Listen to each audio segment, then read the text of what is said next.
Good evening and welcome back. Clay, I kind of think like you. That thing is high and in your face. We're going to look this evening in our time that we get to spend together in Psalm chapter 13. So go ahead and turn to Psalm 13. It's a short chapter, but boy, oh boy, can we relate.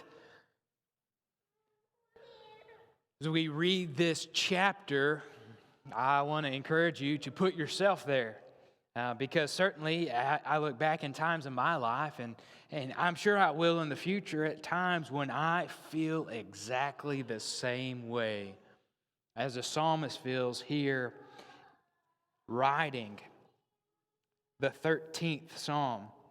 Let's read it together, and then we'll dive into this particular lesson. How long, O Lord, will you forget me forever? How long will you hide your face from me? How long must I take counsel in my soul and have sorrow in my heart all the day? How long shall my enemy be exalted over me? Consider, verse 3, and answer me, O Lord my God. Light up my eyes, lest I sleep the sleep of death. Lest my enemy say, I have prevailed over him. Lest my foes rejoice because I am shaken. But I have trusted in your steadfast love. My heart shall rejoice in your salvation. I will sing to the Lord because he has dealt bountifully with me. You been there? You ever found yourself in a situation like that where you are crying out to God and you're asking him, how long, God? How long? How long are you going to leave me here? He begins, and it breaks up nicely for us into 2-verse increments in this short 6-verse psalm. The first couple of verses are questions to God. Questions to God. We have, how long, O Lord, will you forget me forever? How long will you hide your face from me? How long must I take counsel in my soul and have sorrow in my heart all the day? How long shall my enemy be exalted over me? You see a pattern? I'm into patterns in the Bible because those are easy to pick up and they're easy to follow. How long? We got 5 questions in this particular verse. We have 5 questions, and 4 out of 5 of those questions begin with how long? Have you ever been in a situation like that? Crying out to God, God, how long? How long can it keep raining in my life? How long can this storm keep up? How long are you going to be far from me? Have you ever felt abandoned by God?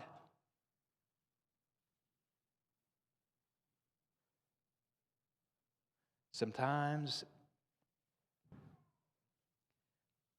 when we feel abandoned, we feel a little bit of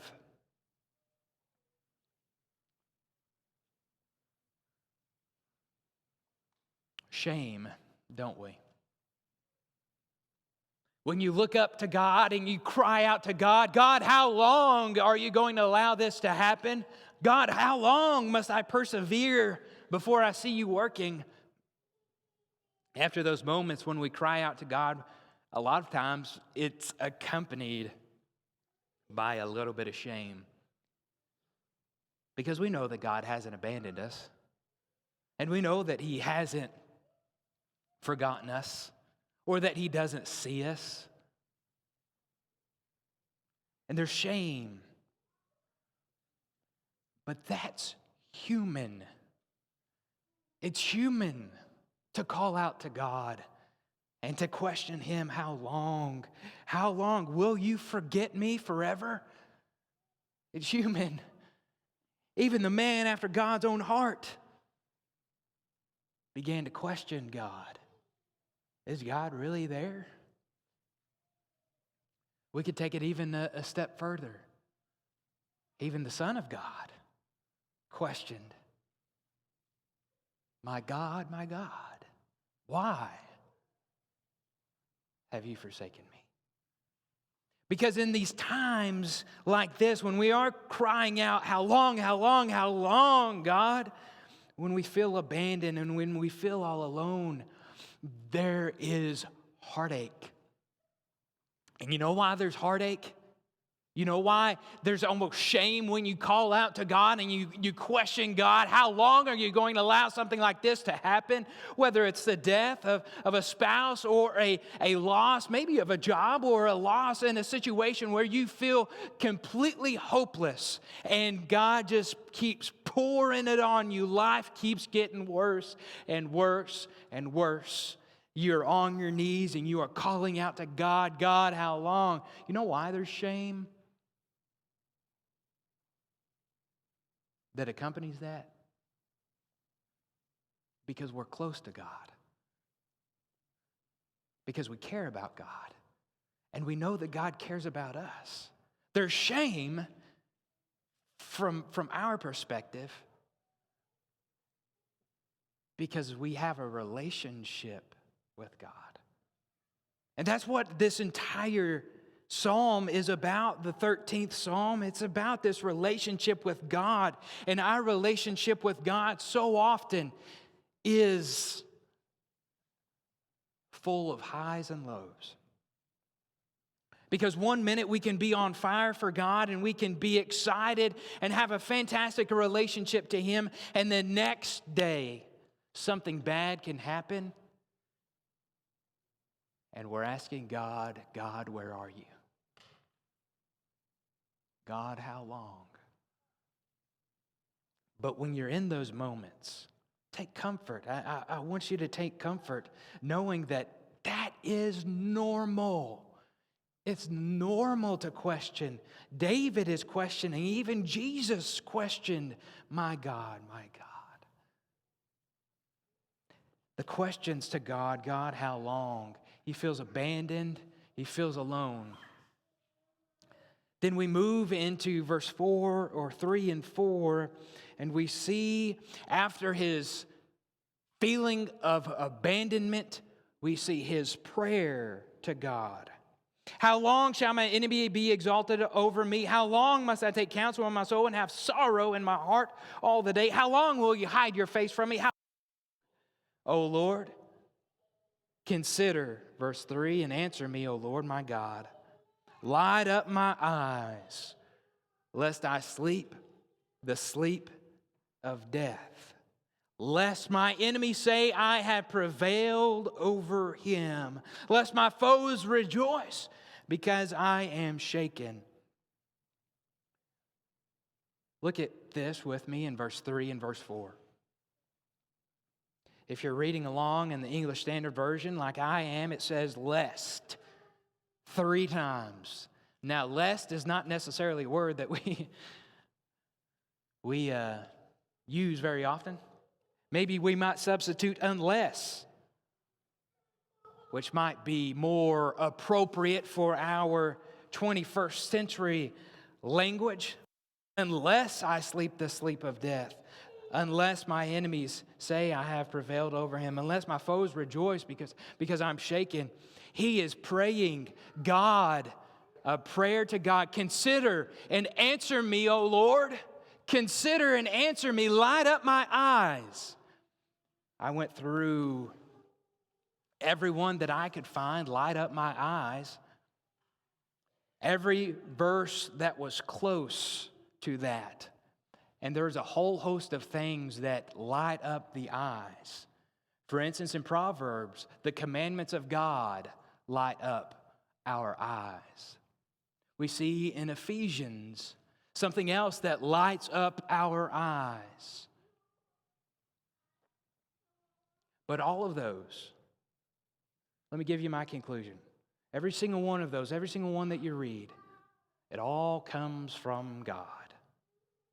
So you see in verses 1 and 2, you see him crying out to God, God, how long, how long, how long, how long? And then he turns to God. You have the answer.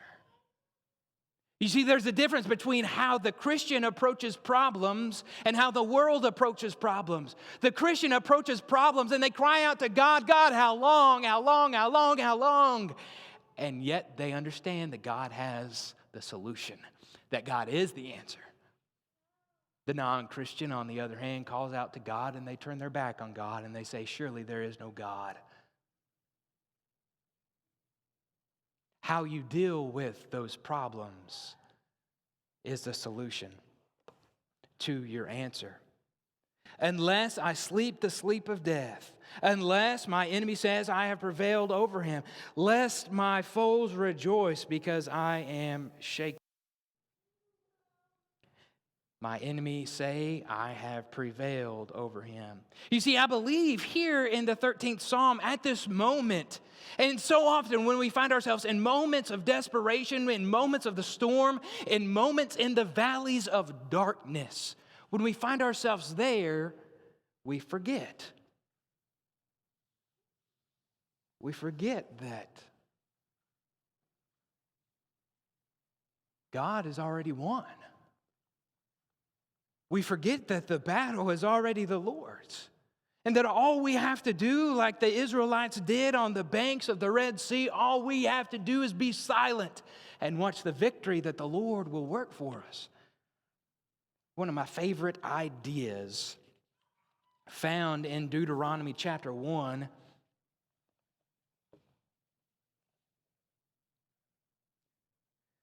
is this idea that God, He fights for us. And it's one thing like a general fighting for his army, right? Standing behind the lines and he's fighting with his army, but he's still in the back, right? Because he's more important and he doesn't want to get hurt, right? But look here in Deuteronomy chapter 1, look with me in verse 30.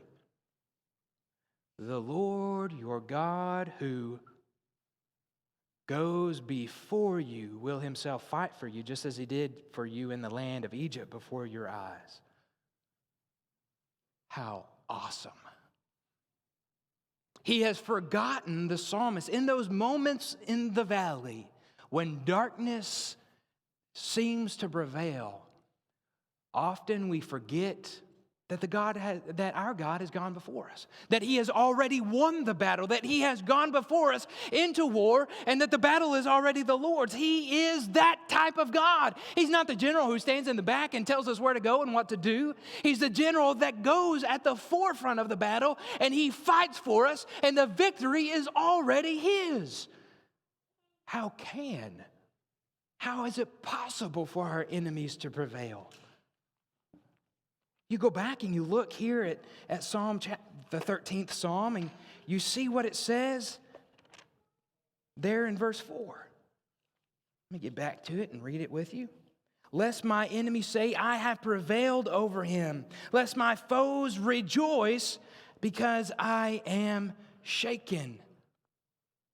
You can imagine drawing up for battle against your enemy, and you see an innumerable host before you, and you begin to question, where is God? Is God able to deliver us? Much like it is today. You see the moral standard beginning to more and more often decline. And it seems at even a more rapid pace than ever before, the decline of the moral standard of our society of which we're a part. And you begin to question, where is God? It seems like the enemies are prevailing. But I would encourage you,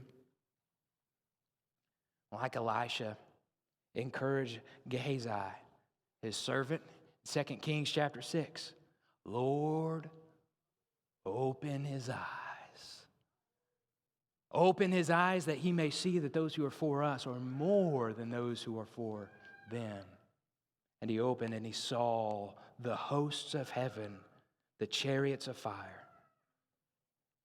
or this passage, we shall not be shaken. We shall not be moved. When we read about this, it's also found in Psalm chapter 118. Maybe he's forgotten about this, beginning and requoted in Hebrews chapter 13. Keep your life free from the love of money and be content with what you have, for he has said, God has said, I will never leave you or forsake you. Therefore, because God has said, I'm never going to leave you, I'm never going to forsake you, we can confidently say, the Lord is my helper. I will not fear. What can man do to me? Again, a quotation, 118th Psalm in verse 6. Maybe the psalmist, maybe David, at this particular junction in his life, down in the valley, he has forgotten. When we are on the side of God, we shall not be shaken. What can man possibly do to me? What shall I fear? If God is for us, who could possibly stand against us? But that's the prayer of the psalmist.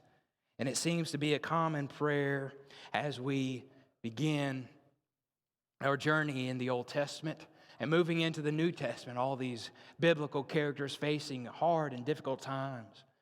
Many of them crying out to God, God, how long? How long, how long, how long? That's his prayer. God, consider me. God, answer me. God, enlighten me. And then as we move into verse 5 and verse 6, we see his resolution. It begins with a 3-letter word that makes all the difference in the world. B-U-T. But I have trusted in your steadfast love. My heart shall rejoice in your salvation. I will sing to the Lord because he has dealt bountifully with me. His resolution to live and to continue to live a faithful life. You see the difference? When you go through the valleys, when you go through those shadows of death that we read about, in those moments, the resolution that I will continue to serve God. Because in the valley, you have the option. And Satan very clearly lays before you the option to leave God or the other option to be faithful to him. The psalmist says, I will sing to the Lord. My heart shall rejoice in your salvation. And he says as he begins, I have trusted. He said, this is what I've already done. I have trusted in your steadfast love. Think about that. Here's the psalmist, and he's crying out to God, God, how long, how long, how long, how long? And as he brings it to a close, he says, I have trusted. I have trusted in the Lord. Trust. We can trust in a lot of different things, can't we? Back in 2008, there was a lot of people that trusted in the stock market. And a lot of people lost a lot. A lot of people will trust in their family, and their family will let them down. A lot of people will trust in our government. Let me tell you, that's bad news. Government's going to let you down. Trust in our military. Military can't protect us from what's really important. Just a couple of pages later, if you're still in Psalms chapter 20. In my opinion, one of the most powerful statements in all of the Bible. Look at what it says with me, beginning in verse 6. Now I know the Lord saves his anointed, his chosen. He will answer him from his holy heaven with the saving might of his right hand. Some trust in chariots and some in horses. But, there it is again. But we trust in the name of the Lord our God. They collapse and fall, but we rise and stand upright. It doesn't get any better than that. So the simple question is, what are we trusting in? Are we trusting in the things that are going to let us down? Are we trusting in the physical things, or are we trusting in God? God's not going to leave us. God is not going to forsake us. God is never going to disappoint us. Are we trusting in that, or are we trusting in something else? Because if we trust in God, when we go down into the valleys, when we begin to question how long,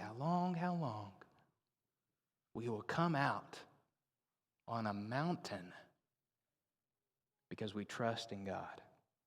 If we resolve to trust in Him. Another resolution that He makes is, my heart will rejoice in your salvation. Now, when we talk about salvation, a lot of times what we do is we talk about how God has saved me, right? The salvation, my salvation, rightfully so, understandably. What he's talking about here is the salvation of God. We're talking about the salvation that God has for us. We're talking about God's part in the plan of salvation. We're talking about the scheme of redemption, going all the way back before the foundation of the world. The plan. We're talking about Jesus dying on the cross. We're talking about Jesus rising from the grave. We're talking about Him living eternally. We are talking about our Savior. We are talking about how God has saved us from our sin. There's no greater passage in my mind to describe the joy that the Christian has than this. In 1 Peter chapter 1, beginning in verse 8, though you have not seen Him, you love Him. Though you do not now see Him, believe in Him, and here it is, rejoice with the joy that is inexpressible and filled with glory, obtaining the outcome of your faith, the salvation of your souls. Joy. The joy. I will rejoice. I will rejoice. My heart will rejoice in your salvation. Let me ask you a question. Pause real quick. If we didn't have salvation from God, would there be anything to rejoice about? We rejoice at the birth of a new child. How great that is. And the joy that they bring us for that short moment when they're innocent and obedient. Just kidding. Forever, I hear. The joy that our children bring us. But would there be any joy if we held that child in our hands and we thought to ourselves, you're just going to die one day. I am so sorry that you have to experience all this stuff.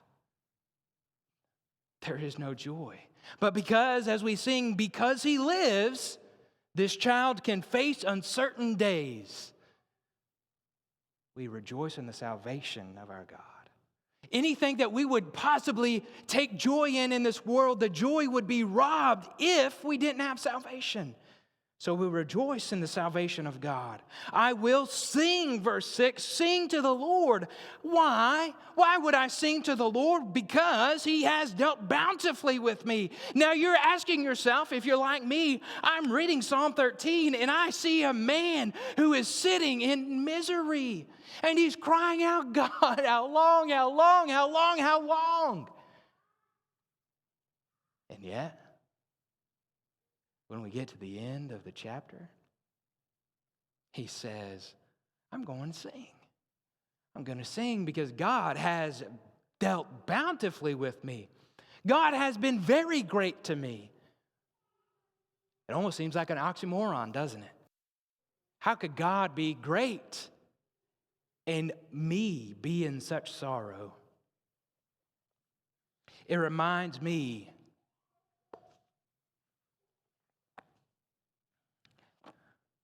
of an experience of Paul. He's in Philippi. You remember the story probably. He's in Philippi. In Philippi, he casts out the demon from a little girl. Here's the problem. She was making her owners a lot of money by telling fortunes. Her owners didn't like it very much, so they brought Paul and Silas, you remember, before the city.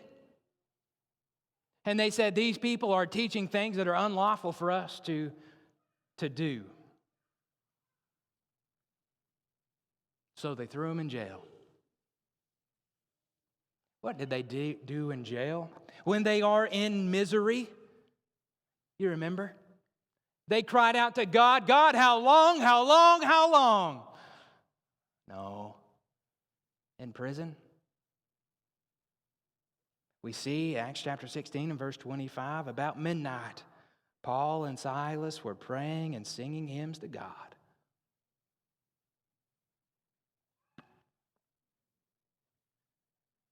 See that tree on the screen?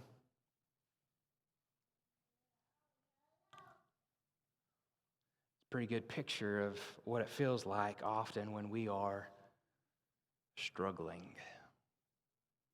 We want to be a tall, strong oak tree standing upright in the middle of a field, all alone and confident. But when we go through the valley,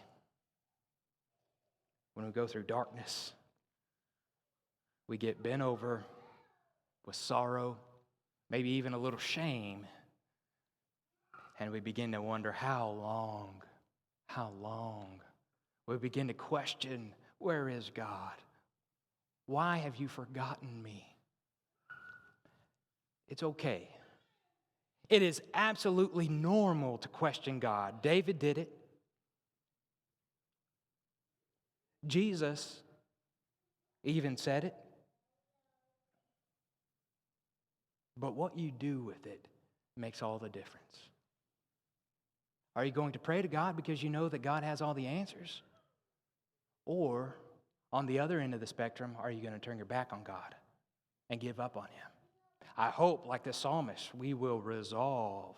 We will resolve to trust Him. We will resolve to sing to Him. We will resolve to rejoice, even when we are in the valley. You go back to Acts chapter 16 real quick. Verse 25, about midnight, Paul and Silas were praying and singing hymns to God, and the prisoners were listening. The world is watching. The world is watching how you react to adversity. Are you going to cling to God, or are you going to turn away from Him? I don't know what your situation is. I don't know where you're at in life. But I know that there is a God who cares. There's a God who sees you. If you need Him tonight, if you need to make a new resolution to serve Him, please come as we stand and as we sing.